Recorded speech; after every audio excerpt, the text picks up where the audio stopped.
검찰 비상계엄 특별수사본부가 윤석열 대통령에게 2차 소환 조사를 통보했습니다. 앞서 윤 대통령은 한 차례 검찰의 소환 요구를 불응한 바 있는데요. 자세한 내용 현장에 나가 있는 취재기자 연결해 알아보겠습니다. 진기훈 기자 전해주시죠. 네, 서울중앙지검에 나와 있습니다. 검찰 특수본은 오늘 윤석열 대통령에 대해 다시 한번 소환 조사를 통보했습니다. 앞서 윤 대통령은 검찰의 1차 소환 조사 요구에는 불응한 바 있는데요. 다만 오늘 통보한 2차 소환 조사 날짜가 언제인지는 아직 확인되지 않았습니다. 검찰은 지난 11일 윤 대통령에게 내란 우두머리 혐의와 직권남용 혐의의 피의자 신분으로 어제 오전 10시 서울중앙지검에 출석해 조사를 받으라고 요구했는데요. 윤 대통령이 이에 응하지 않으면서 검찰의 윤 대통령 첫 소환 조사는 불발됐습니다.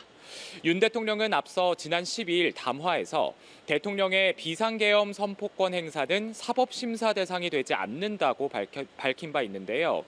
윤 대통령이 이번 2차 소환 조사 요구에도 불응할 경우 검찰은 불응 사유를 분석해 다시 소환을 요구할 수 있고 또 정당한 사유가 없다고 판단하면 법원에서 체포영장을 발부받아 강제 신병 확보에 나설 수도 있습니다.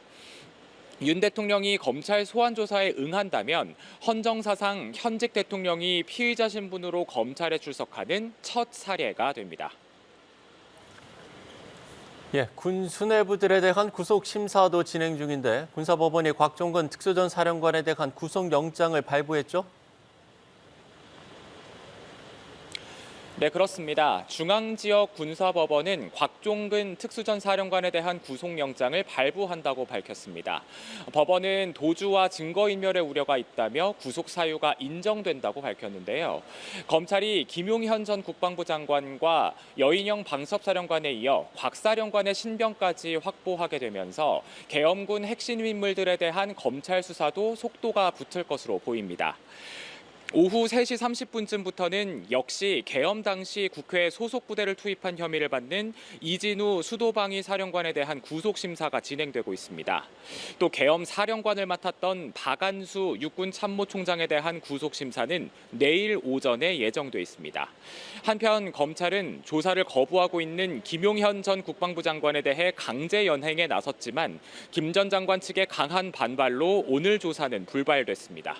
지금까지 서울중앙지검에서 연합뉴스TV 진기훈입니다.